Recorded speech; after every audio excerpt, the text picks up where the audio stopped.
So, what if I told you we could grow a whole resilient forest in just 2 years? And not in some perfect, lush environment, but in some of the toughest, driest places on the planet. Well, we're about to break down a pretty wild new playbook that aims to do exactly that. It's all about giving nature a massive helping hand. And it all boils down to this one number 24. This is the big, audacious claim from the research we're diving into today. The goal? A functioning, healthy forest in just 24 months.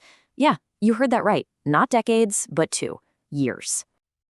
And that, right there, is the million-dollar question. How in the world can you cram a lifetime of growth into just 2 years? Especially in arid regions where, even the toughest plants have a hard time just surviving. Well, stick around, because that's exactly what we're going to unpack. So, a 24-month forest? How is that even remotely possible? Well, it's not magic, not at all.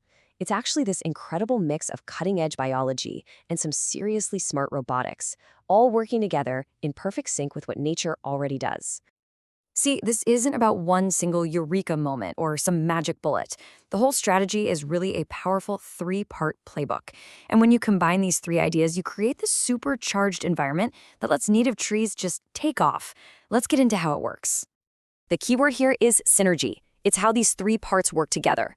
First up, you've got smarter biology. This is where they basically hack the tree's internal programming, telling it to stay in that super fast teenage growth spurt for way longer. Second, they bring in helpful microbes. We're talking native fungi and bacteria that act like a personal support crew for the tree's roots. And third, there's the high-tech support. An automated system called X-Forest uses sensors and drones to give each and every tree exactly what it needs when it needs it. Okay, now let's dive into what might be the coolest part of this whole thing.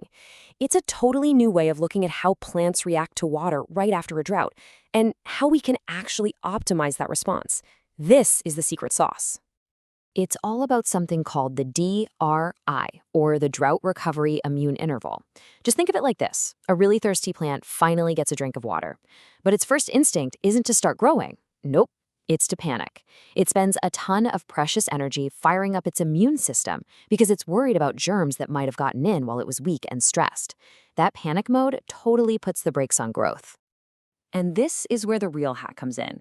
A normal plant, it stays in that defensive panic mode for a good while. But the fast growth system uses what they call a reset module. It's basically a special biodegradable coating on the roots that sends out a calming signal right after watering.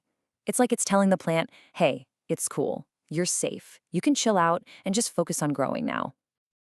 And this chart just shows you the difference plain as day.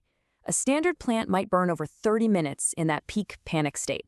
With this reset module, the goal is to slash that time to less than 12 minutes. Now, that might not sound like a lot, but when you shorten that unproductive window every single time the tree gets watered, over 2 years, you get a massive, massive advantage in growth.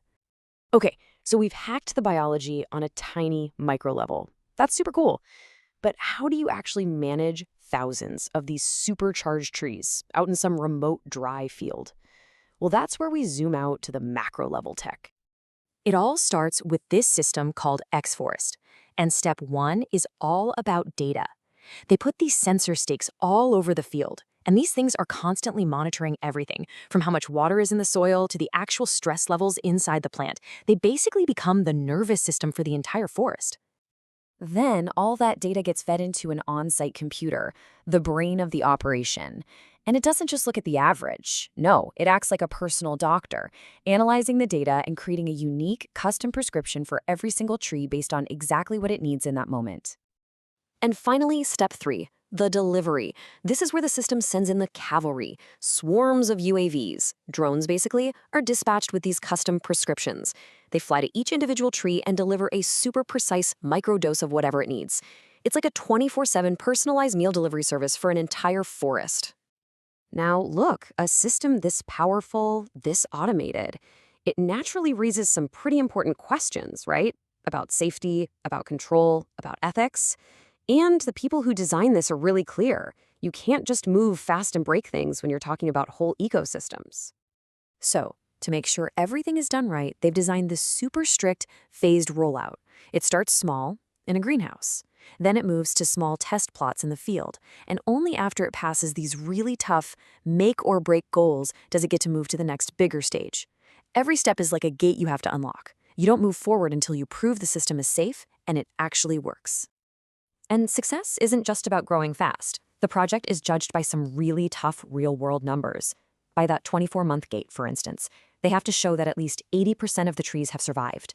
They have to achieve 70% canopy cover, that's how much of the ground is shaded by leaves.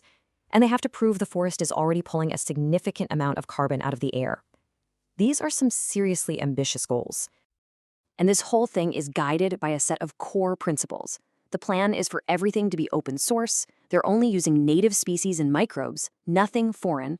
And a huge piece of this is building public trust by getting local communities involved in the design right from the start. This is all about restoration, not about replacing what's there.